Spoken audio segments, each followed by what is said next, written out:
Good evening. This is Gary Eminent with your host, Dale Wetzel. We're at Peacock Alley broadcasting live the Legislature today.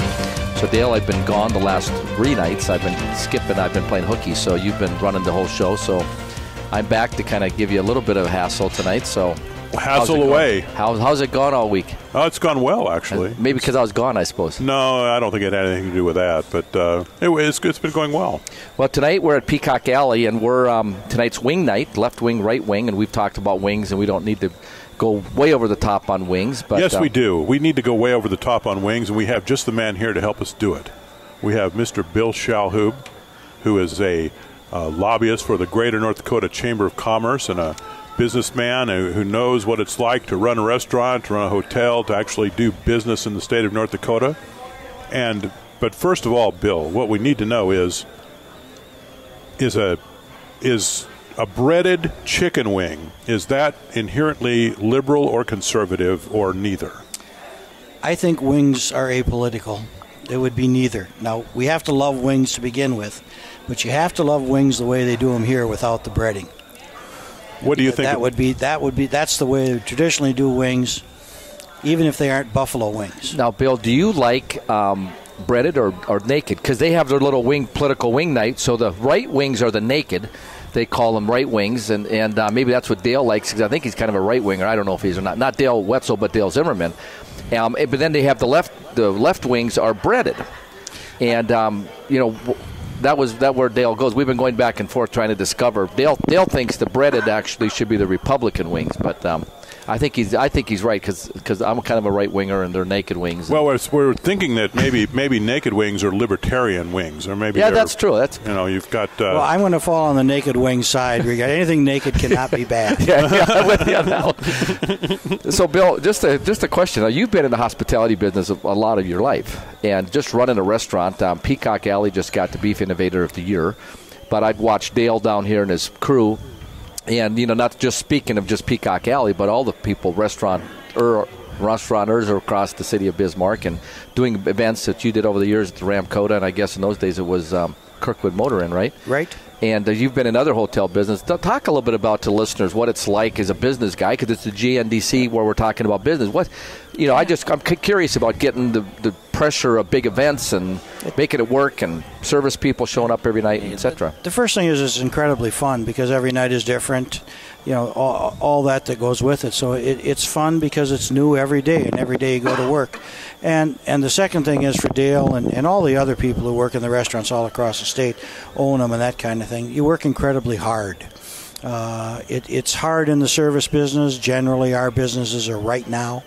When you order something and 10 minutes later you're late, because it hasn't been delivered to the table, the drink or the food or whatever. So it's a right now business. You get immediate feedback from your customers, which is really, really good.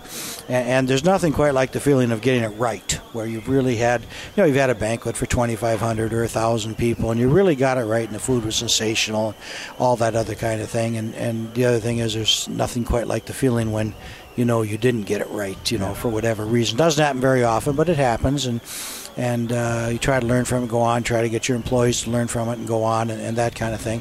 But these folks work incredibly hard at their businesses. The other thing that's nice to see in North Dakota, and going back a lot of years, is the kind of innovation we're getting here now with the new restaurants and the things that people are doing. So new menu items and new concepts, and kind of a resurgence of the independents around the state, where we're getting some really, really good independents, some good chefs that are providing really innovative, great meals. And you look at what's been done in Fargo on Old Broadway, and what we're starting to see in Bismarck and the downtown area and all that kind of stuff. What do you attribute that to in terms of this? You mentioned new chefs coming in, new independents. What do you attribute that to? A lot of it's population, Dale. That there's finally the mass here to be able to create that kind of thing, and have enough people to go with it and make it work.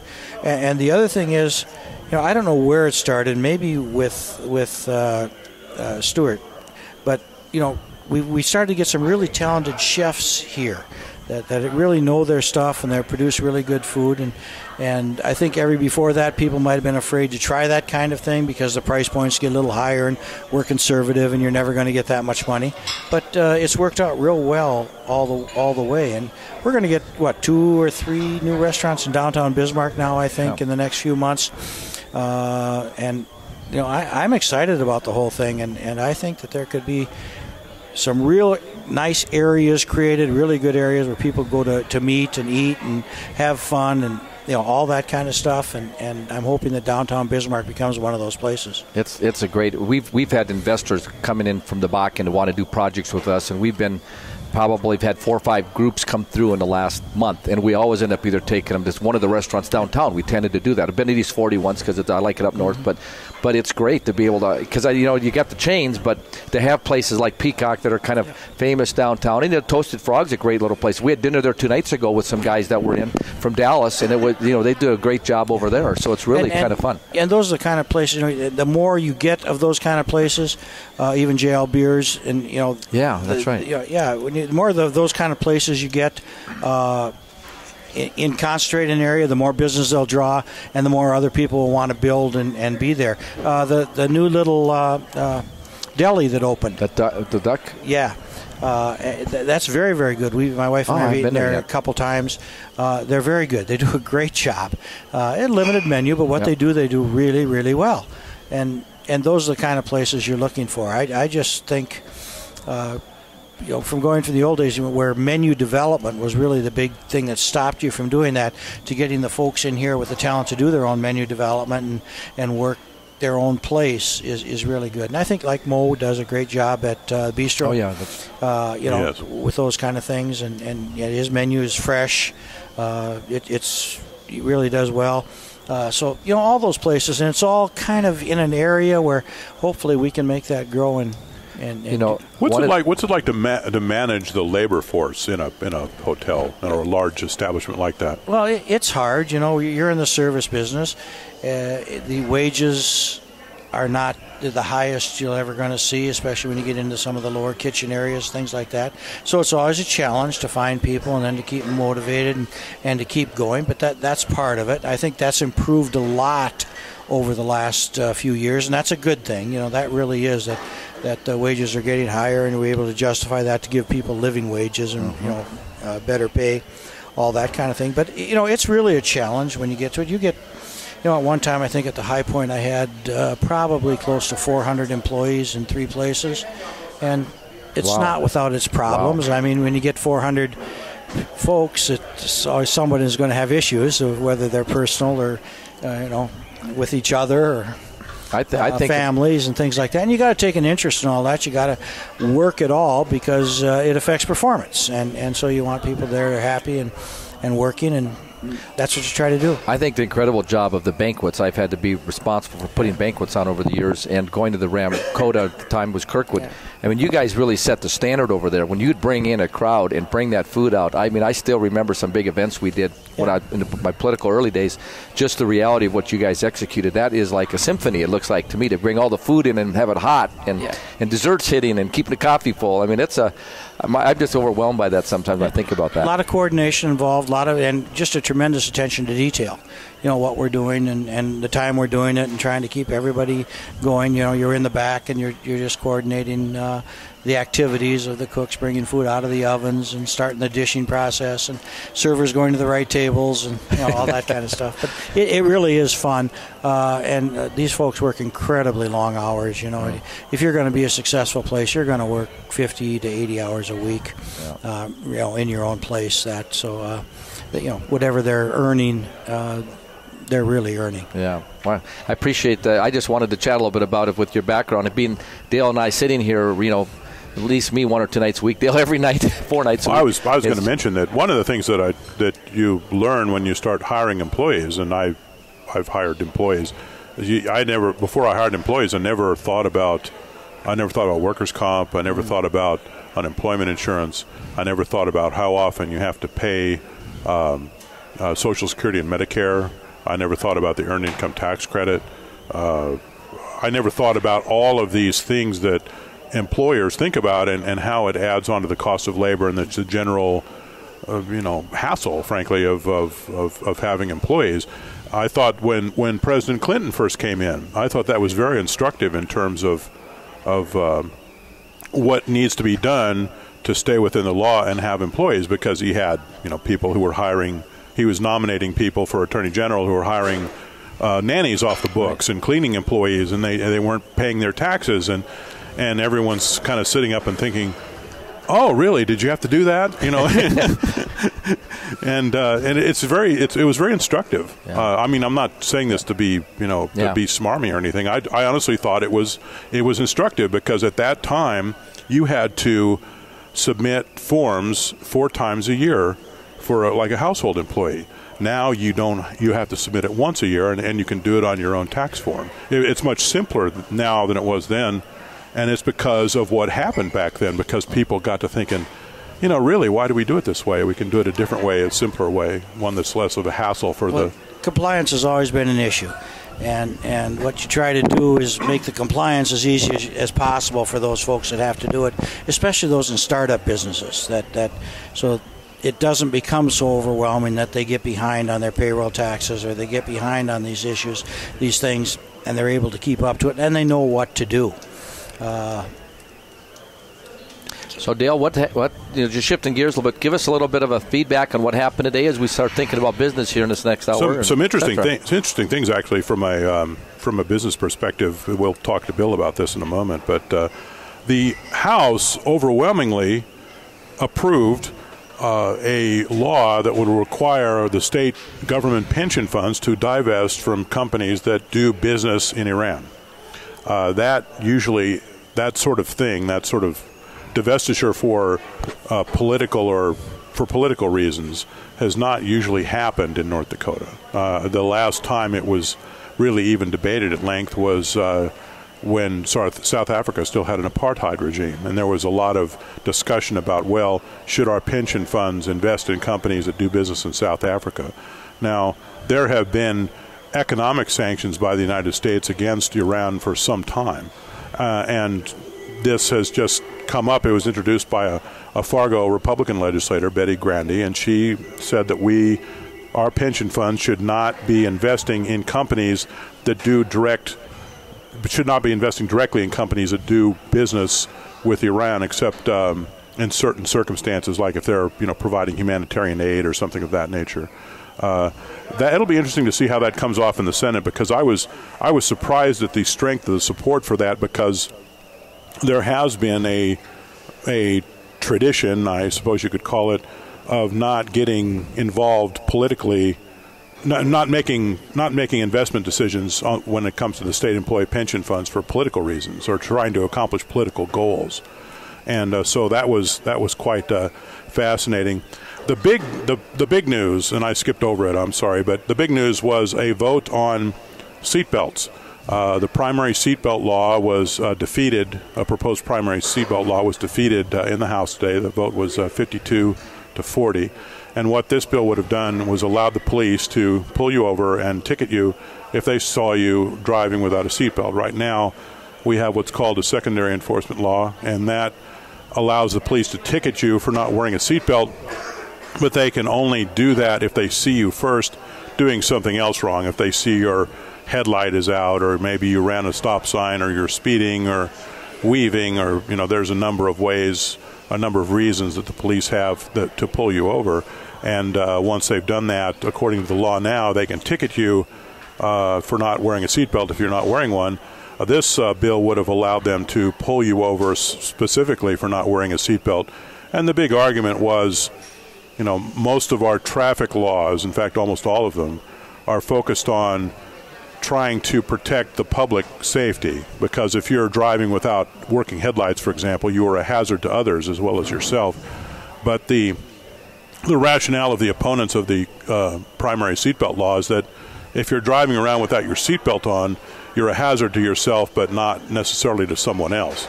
And there was an argument about, okay, if you're not wearing your seatbelt, could you, bounce around in the car when you wreck and hit someone else and hurt them? But then the point was raised is that our existing seatbelt law applies only to people sitting in the front seat. So if you have a crash and you have people in the back seat, they're ricocheting around, and that can cause a problem too. And there was quite a bit of discussion about folks who have had recent prominent accidents where someone has flipped their truck or flipped their vehicle, and then people have come out and been killed, and they were ejected because they weren't wearing their seatbelts. And this was used as a justification for having a primary enforcement seatbelt law. I thought that was interesting because the people who are not wearing their seatbelts now and getting thrown out of their cars when their vehicle rolls, they're violating the law that already exists. I mean, there already is a seatbelt law. You already are required, if you're driving or in the front seat of a car, to be wearing a seatbelt. And if you're not doing that, you're already breaking the law. What was the question here was whether if the police see you doing that, can they pull you over right away? And there is, I thought the most frankly powerful argument that was made in favor of changing the law is that you can be riding. I could be riding along in a car, driving in a car, with a 40-ounce bottle of malt liquor, just holding it there for the cop to see. Hey, I'll chug it. I mean, of course, that policeman's going to pull me over because that's illegal to drive with an open container. And if he sees you doing that, he can nail you, and rightfully so. But if I'm not driving along, not wearing a seatbelt, and he sees me doing that, he can't do anything. And so, how much sense does that make? So there's a lot of good arguments, frankly, on both sides. And tomorrow is going to be some stuff that Bill and many other folks are going to be particularly interested in. I think the Senate will take up a couple of income tax bills, and one of them institutes a flat corporate income tax rate.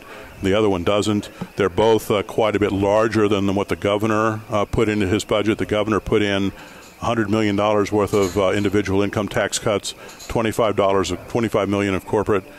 These bills both have $200 million individual income tax cuts. And I think one has 250 million. Right, I was going to say 200. I think it's 200 individual and 50 million corporate. Correct. That's in 2156. Right. And then the one with the flat tax has, I think, 200 million of personal. Right. But zero corporate. Correct. Yeah, but actually, the change to the corporate is it's a flat tax. They basically, it gets rid of the three brackets and substitutes it for one. It goes into a flat tax. It's an interesting concept, and I don't think that's ever been. Senator Joe Miller brought that bill in. I don't know that that's ever really been discussed in North Dakota. This might be the first time I can remember that we've ever seen a flat tax bill of any kind. I remember Randy Schobinger, former Republican senator from Minot, had ideas for a flat tax, and actually his thing was to get rid of the corporate income tax entirely, and he was not successful. I guess that'd be flat would be zero then. Is that what that means? Yeah, I mean it was a flat corporate tax rate of 0%. The Joe Miller bill that Mr. Shalhoob just referenced would be a flat corporate tax rate of 4.7%. Yeah. And right now there's three brackets. The lowest one is 1.68%. The highest one is 5.15%. So we would have the competitive advantage, I suppose, of having a corporate income tax rate of less than 5%. Yeah, the problem with that, is that there's a tremendous number of winners and losers in that bill. In terms of businesses, there's about 36,000 businesses in North Dakota, and 1/3 of them roughly file under the C Corp rate, or this corporate tax rate we're talking about, which looks like about 12,000 businesses. The problem is, I think if you get deeper into the numbers, something like 700 of the companies, the top companies, pay 95% of the tax. Oh wow, interesting. Yeah, so all the people are up above. There's lots of losers on the lower level that are going to get their taxes raised up to that 4.7%, and then there's lots of winners at the upper level that'll see a tax reduction in there with all of that kind of stuff. And we did not lobby this bill at all. We didn't get involved very much in it, other than to follow it. It goes against our grain a little bit in terms of what we've always done with taxes, and that is that the more you pay, the more you make, the more you should pay. And this doesn't say that. This says even if I make a little or I make a lot, I'm going to pay at the same rate. I think it's a subject that might be taken further in other sessions. I think that one got a do not pass out of committee. Did, yes. So it's probably not going to go anywhere, and the Senate is going to hang its hat on 2156. But it still is a concept, and even on the upper levels, if we could maybe flatten it a little bit. I'm thinking now, okay, so we don't flatten it completely, but let's take that low rate where all the people are in and keep that the same, and we create one rate at the upper levels, so we don't have a lot of people getting a tax increase, but yet we could flatten it out at the top. I think a lot of those small businesses that you talk about, those 12,000, the small, they get started. All of a sudden, every dollar matters in those stages. So the idea of keeping, like you said, Bill, is probably, I suspect, where a lot of them are going to end up staying. Yeah, it is. And the other thing, a lot of those companies are there just, for legal purposes. We created it to give me the protections under the law of being a corporation, of being some kind of a legal entity instead of being personally responsible. And many of them aren't designed necessarily to produce a lot of income or things like that. On the other hand, why would they get punished just because of this objective? So maybe a two-tiered system might be a nice compromise in there that gets people going forward. We did have a great deal of interest. We did follow 2156 closely. We worked encouraging the legislature to get some more money in there. We're real pleased with where it ended up right now. It's a good place to finish. I think that between the two bills, we're talking about somewhere between $250 million and the House has not sent theirs out yet. Theirs could be as high as $503 million, but that might be the package we're looking at.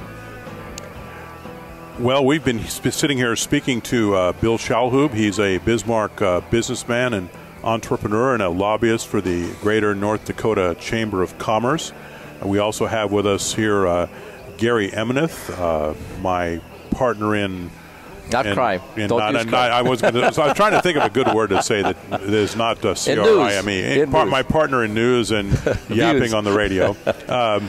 And we will be back at approximately 4 or 5 minutes, and we'll be talking some more to Mr. Shalhoob about issues in the legislature, tax issues, and various things. And maybe we'll talk to him a little bit about more about the restaurant business and the hospitality business. And maybe even Las Vegas.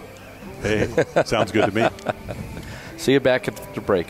Well, welcome back, Dale Wetzel, Gary Emeneth here at Peacock Alley. We're Legislature Today radio show talking about the things going on at the Capitol, and we were talking about various taxes last break before we went to the break. And so, Dale, shoot away. Let's kind of get to the subject. It'd be interesting to talk about a couple of things, I think. We have as our guest here Mr. Bill Shalhoob. He's a Bismarck businessman and entrepreneur, and he works as a lobbyist for the Greater North Dakota Chamber of Commerce. He's been a legislative regular for a long time.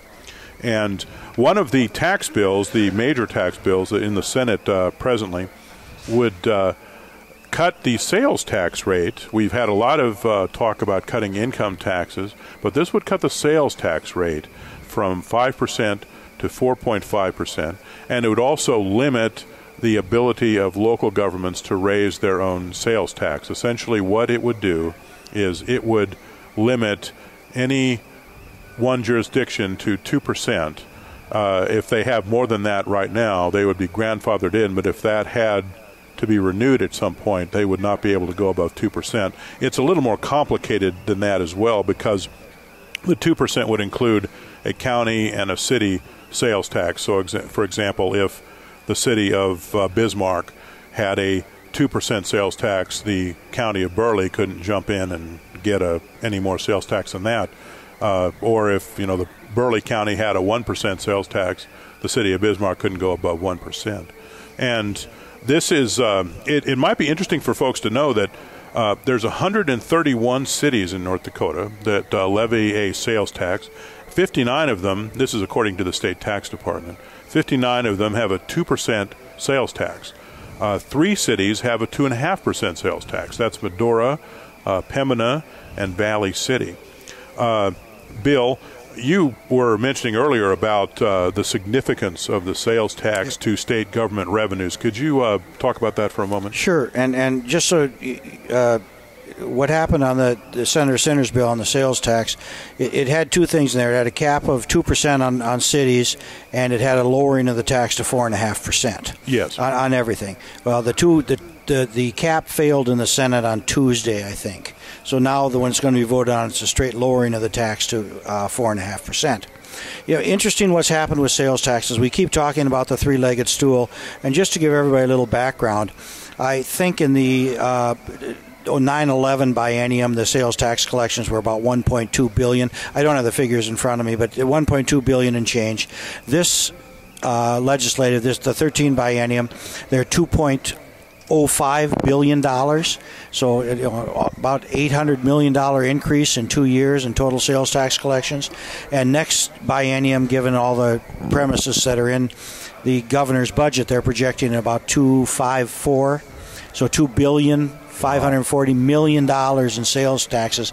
They've just increased, exponentially over the periods. And that's just the state sales tax, right? That's just the state portion of the sales tax, the 5%. Now you can contrast that with income taxes. After, in the governor's budget projection, he projected lowering the personal income taxes $100 million, and he said the collections would be about $900 million, is what they're projecting. And on the corporate side, he lowered them $25 million, as we said earlier, and he's projecting collections, or they're projecting collections of $380 million. I think the oil tax is projected to bring in about $5.2 billion, and of course most of that does not find its way to the general fund by the time you take out the legacy fund and the common schools trust fund and the water money and then the distribution to counties and all that kind of stuff. Less than half of that money flows into the general fund.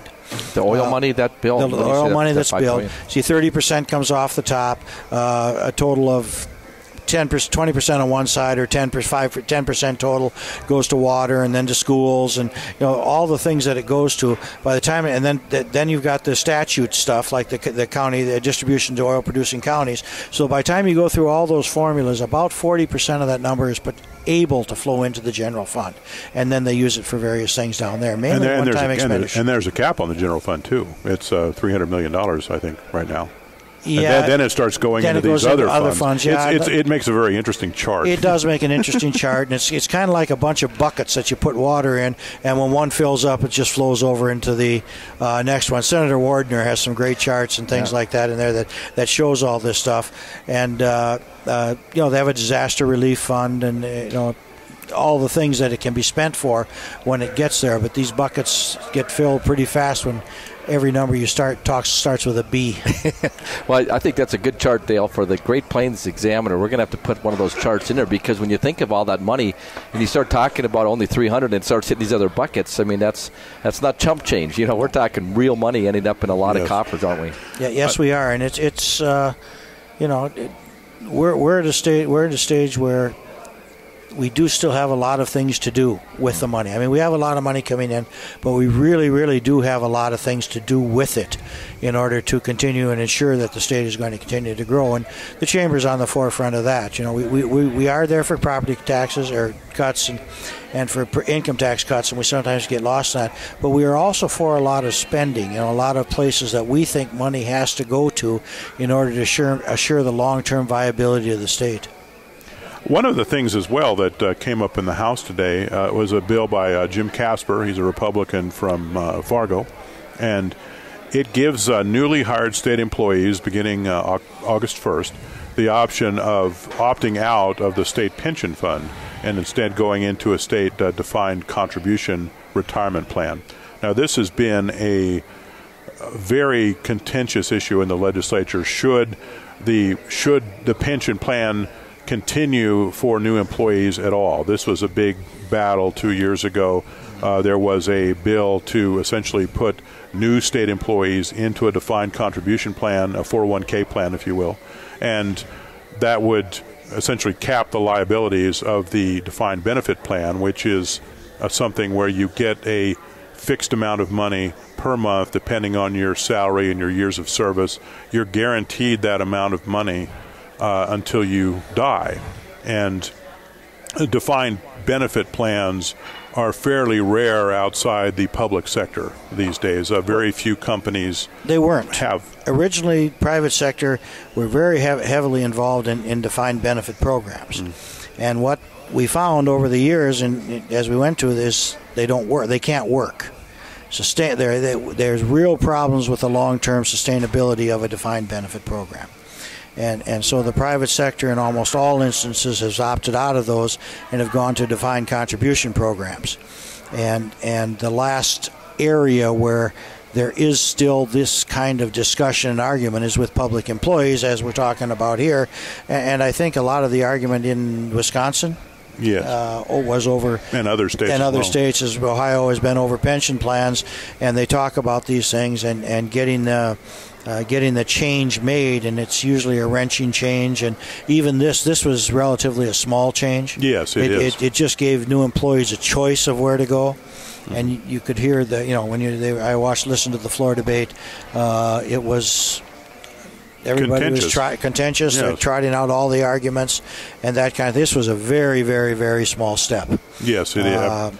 I didn't mean to exaggerate its significance, but it's significant for the people of North Dakota, though, because regardless of what happens, the full faith and credit of the state of North Dakota are behind these pension plans, and if there is a shortcoming, if it can't be made, that kind of thing, the state is on the hook to make up those benefits for those employees. There's no discussing that. There's no discussion about it. Each side acknowledges when it comes to, if there ever is going to be a day of a reckoning in terms of money that are going to have to be paid to keep these things solvent, the state of North Dakota is on the hook for the payments. And yesterday there was quite a discussion in the Senate about whether to go along with a kind of a longer-term plan of increasing contributions into the pension plans, because there were two arguments made that were essentially they were using the same language to describe the problem differently. One said if you are raising the contributions to the pension plans, that you're essentially throwing good money after bad. And the other said, well, if you don't do this, then you're exacerbating the problem that the pension fund already has, which that it is underfunded. It is not, according to the long-term projections, it is not going to have the money that it is going to need to pay off its beneficiaries. So the question becomes, what do you do about that? Well, one of the strategies is to raise contributions, which is what the Senate voted to do.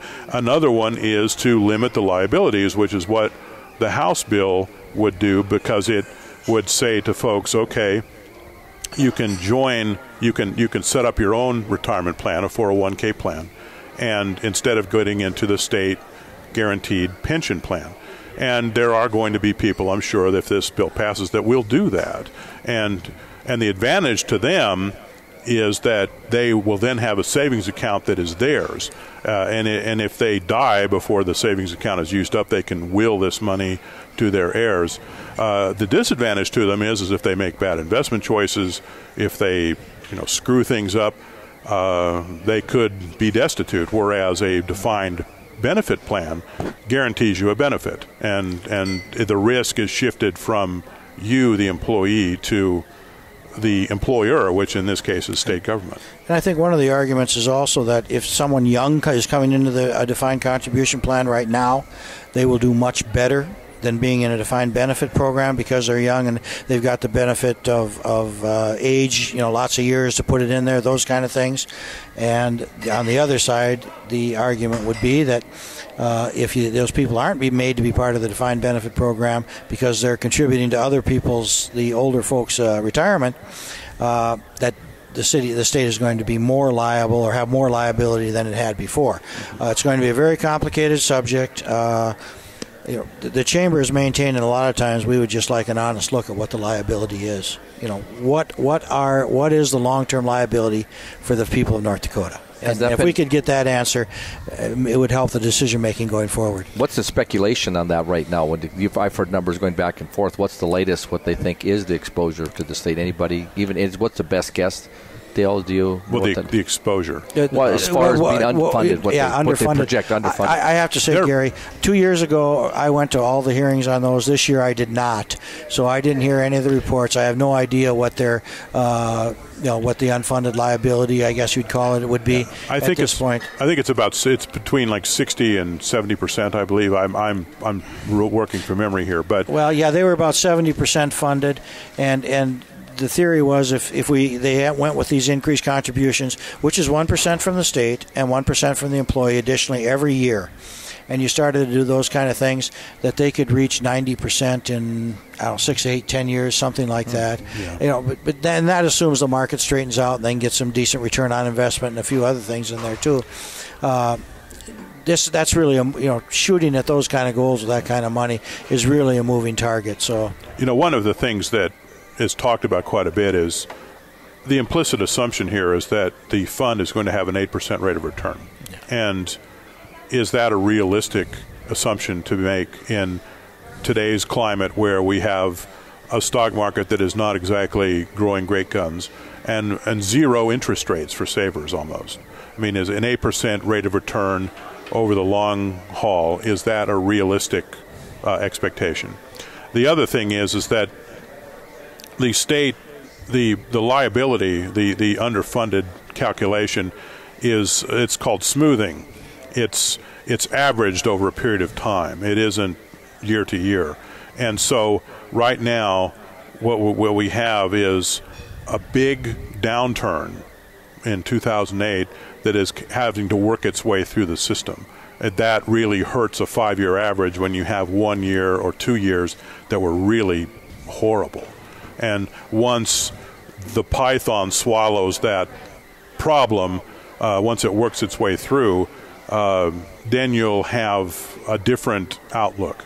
But to come up with a kind of calculation that you mentioned, I mean, there's a lot of argument about the assumptions that go into that calculation and whether they're realistic or not. And one of them is this implicit assumption that you're going to have an 8% return on a pension portfolio each year. That's going to average that over a period of time, because that's quite a expectation in today's climate, especially when you have close to zero interest rates for savings and the prospect of it being very, very low for at least another 2 years.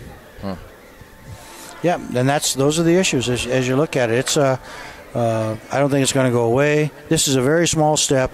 We'll see how it does in the Senate in terms of that. The pension funds, both the teachers' retirement and the PERS, don't like this at all. No, they're going after it great guns. It was interesting that the House did approve this, because it was 2 years ago where the House that defeated the idea of essentially taking a bigger bite of the elephant and saying, okay, new state employees are going to go into a defined contribution plan rather than the pension plan.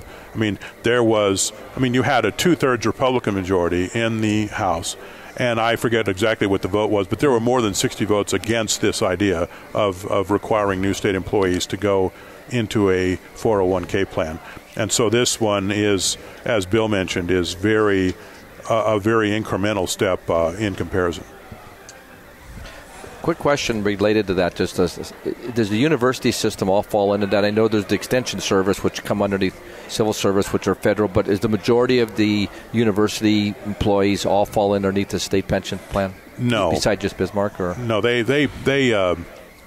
have there is a separate university. It's a national pension plan. I see. And in addition, there's a special one for Highway Patrol. Highway Patrolmen have their own, and the judges have their own. I see. And the National Guard has its own. There are several small. There's several small pension funds. There's the Highway Patrol, and the reason that they have a separate fund is that their retirement age is 55. And also, I don't think they contribute to Social Security. They have a large part of their paycheck that goes to the pension fund. I see. And part of it is because they have a much earlier implicit or expected retirement age. Then you have the judges, and then you have the National Guard. But what we were talking about earlier is the main PERS fund, which covers most of the state employees. But the university system, and it escapes me the acronym for the pension. There's a TIA-CREF. TIA-CREF, yes. That was my father-in-law was on that, so I Yes. thought that was extension. I didn't know it was federal, but it's not federal. It's I just see. it's a pension plan, I see. a savings plan that university employees belong to. one of my thoughts before we go to the break here, next 6-7 minutes, we're getting close to crossover. What is that date, and what does that mean to maybe give the listeners, Dale, a 1 minute what that means, and maybe Bill give some thoughts of what you think happens if we hit this crossover. Well, I've described it as the halfway point, but it really isn't. It's more like the third point. The legislature has 3 seasons. It has the time up to crossover, the time after crossover, until all the bills get voted on one way or the other, and then there are conference committees. But to answer your question, crossover falls next Friday. I'm talking about a week from tomorrow. The House and Senate hope to get done on Thursday, but it'll be interesting to see how hard they push to get done on Thursday, because there's quite a few bills left. But what the term means is the House has a number of bills that are introduced there. They're all voted upon. The Senate has a number of bills, and they're all voted upon. And the ones that pass the Senate cross over to the House so the House can work on them, and vice versa. The House bills cross over to the Senate so the Senate can work on them. Now, this deadline applies only to bills. It does not apply to resolutions, which are constitutional amendments and things like study resolutions and declarations of various public sentiment. But most of the first half work is winnowing out the chaff, basically. I guess I shouldn't describe it as chaff, but you find out which bills have legs and which ones don't. And the second half is where things really get down to business, because if the Senate votes on a House bill, that means it goes to the governor. You got a shot at making it a law. It's a much more serious thing. It is, and one of the surprising things about this session, I think there were just under 800 bills introduced. And normally, I think probably 55-60% of those usually make it past crossover. This time, I wonder if the number isn't going to be under 50%. I think it might be. That have actually crossed over. Now, what that means is that the other body has the same amount of time to work on half the bills. So they get a lot more attention, a lot more detail, a lot more study put into them, a lot more work done on them. Not that there isn't a good amount of work done on them this time, but just because of the nature of having that many bills to look at, sometimes you're able to give them a little more attention on the second side. They get that. So it's an interesting process, as they go through it and they get that second look. One of the fascinating things, too, is that there isn't any – it doesn't seem like there's any effort anymore to make the session as short as possible. I mean, we used to have sessions 64 days, 67 days, 63 days. Now it's 78, and the maximum is 80 days. Now it's 78 days, 79 days, 77 days. The work is truly expanding to fit the time allotted. Well, and I'm going to disagree a little bit. I think the legislature is really conscious of taking as much time as it takes to get it right. Now, whether that's 71 days or 73 days or whatever, they really want to get it right. And the last few sessions, we've had some huge issues that we're talking about. We're talking about massive tax breaks, changing the ability of North Dakota to collect money, just have it come in, really a lot. And we're talking about maybe $1 billion in new tax cuts. And that's something I think you want to get right, that you get out to the folks and you make sure that they're going to get that money and that kind of stuff. So, I like the phrase now that says it's going to take just as much time as it takes to get it right. And frankly, the thing that I did not take into account when I was talking about 63-day sessions, etc., that was happening when the state of North Dakota had much less money than it does now. And it is, I think, an illustration of the idea that when you have more money, when you have a surplus, that things become much more difficult in terms of making decisions on how much to spend and how much to save and how to cut taxes and how to do this and that. There's just so much more going on here. I mean, that's what's amazing, and especially when you see all the outside of the world looking at us, you almost feel like you're underneath the microscope before nobody really cared what happened out here. It's a little different today, So it is, and Dale's exactly right. When we didn't have any money, it was really easy because someone would come up with an idea and say, well, I need $3 million for that. And they say, no money. What can we say? We're not going to pass that. There's no money. Now everybody knows there's money. Yes. So you really have to evaluate ideas and things that people are bringing up and give them a thorough vetting before you turn it down. I think the tension that you have to struggle with being a Republican majority with almost really a 2-to-1 is you get, with this much money, you have a much more active government being involved in a lot more things than they've ever been before. So you have a lot more debate going on philosophical issues. Should the state be even doing this? Or, those become issues that when you don't have any money, you can't do it. But now you have it, and it's like, where do you line up? And you got all kinds of people moving their philosophy a little different so they can get there. It becomes quite awkward, too, and you see a lot of this in this session. If you have a bill that allocates $50,000 for military caskets for veterans, how do you vote against that when you have an enormous budget surplus? I mean, that bill got a do not pass out of committee, but it passed because, I imagine the senators just couldn't think, oh man, how are we going to vote against, providing a nice casket for a veteran's funeral, someone that served the nation. It's $50,000. I mean, that's not even decimal dust in this session. That's absolutely true. and how would you like your opponent to bring it up that you voted against that next time you're running for election? I mean, and there's a lot of these things that are going on. He wouldn't even support caskets for military veterans. Well, we've been speaking to Bill Shalhoob. He's a Bismarck businessman and entrepreneur, and he is a lobbyist for the Greater North Dakota Chamber of Commerce. We also have with us Mr. Gary Emineth, my co-host and partner in something or other. And have to figure that out. We'll be back. We'll be back for our next hour shortly. Thanks for joining us.